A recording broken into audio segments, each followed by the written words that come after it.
hurt you. I'm just gonna bash your brains.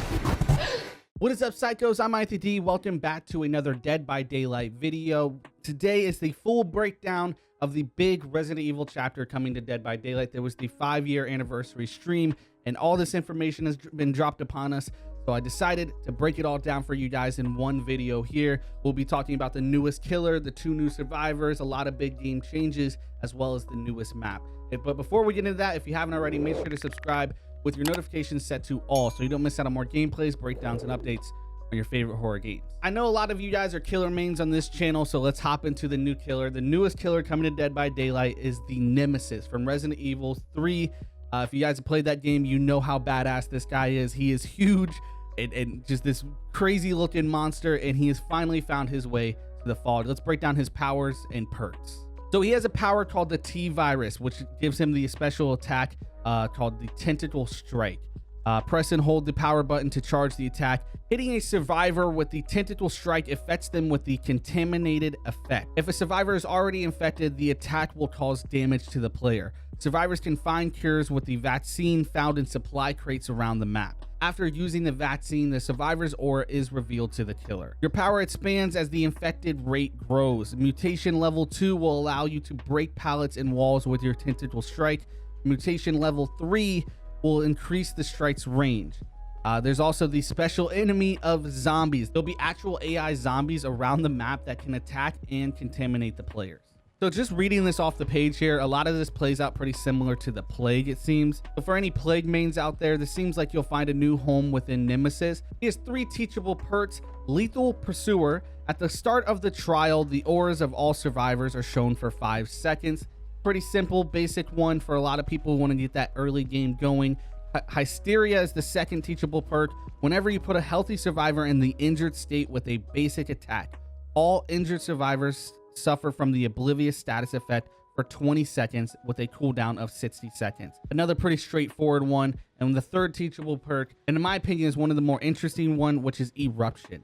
After kicking a generator, its aura is highlighted in yellow. When you put a survivor in the dying state with a basic attack, every affected generator will then explode, causing it to regress by 6%. And survivors repairing said generators will scream and will suffer from the incapacitated effect for 10 seconds with a cooldown of 90 seconds. There you go. There's your 3 teachable perks for Nemesis. Not too bad, honestly. I personally, I did not think we would ever see Nemesis in Dead by Daylight, so I'm stoked over everything. I think he's a badass, and I'm liking what I'm seeing so far. Let's take a look at our survivors. We have not 1 but 2 big names from the Resident Evil franchise. We have Jill Valentine and Leon Kennedy. Let's take a look at Jill's 3 teachable perks. She has Blast Mine. Blast Mine activates after completing a total of 66% worth of repairing progress on generators. After repairing a generator for at least 3 seconds, press the ability button to install a trap, which stays active for 35 seconds. Affected generators will be revealed to all survivors by a yellow aura. Only 1 trap can be activated on a generator. When the killer goes to damage a trap, the trap explodes, stunning them and blinding anyone nearby. Absolutely insane, in my opinion. I think that one sounds cool as hell. Then we have Counter Force. You can cleanse totems 20% faster. After cleansing a totem, you will see the aura of the furthest totem from you for 2 seconds and gain an additional 20% stackable speed bonus for cleansing totems for the remainder of the trial. And then we have Resurgence. Gain 40% healing progress instantly after being unhooked or unhooking yourself. Last but certainly not least, we have our boy Leon. He has his 3 teachable perks, starting off with Rookie Spirit, completing 5 good or great skill checks to activate Rookie Spirit. For the remainder of the trial, once activated, you can see the aura of regressing generators. That's a pretty interesting one for people who prioritize gens. The second perk will be Flashbang. After completing 70% of any generator, enter a locker while empty-handed to craft a Flashbang. You have 1 charge and it can be used to distract or blind the killer. Absolutely insane. I think that's one of the more interesting ones of this entire chapter and will have a big effect on gameplay. We haven't seen anything like this before, so I want to know your guys' thoughts down below. His third teachable perk will be Bite the Bullet. You make no noise while healing, no noise notifications for failed skill checks, and healing regresses by only 3%.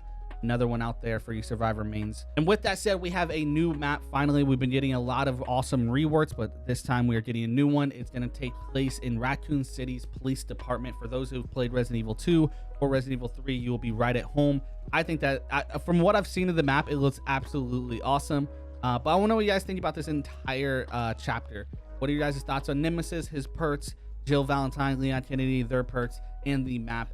Zombies are going to be in Dead by Daylight. That's absolutely insane. I don't think I would ever say that out loud, but here we are. If you guys enjoyed this video, make sure to slash that like button. If you like what I do here and you want to support, become a member of Slasher Game for as low as $1 a month. Check the social links down below. Join the Discord to talk to the community. Don't forget to subscribe with the notifications set to all so you don't miss out on more gameplays, breakdowns, and updates of your favorite horror games. Till then, don't do drugs, don't have sex, and oh yeah, don't die.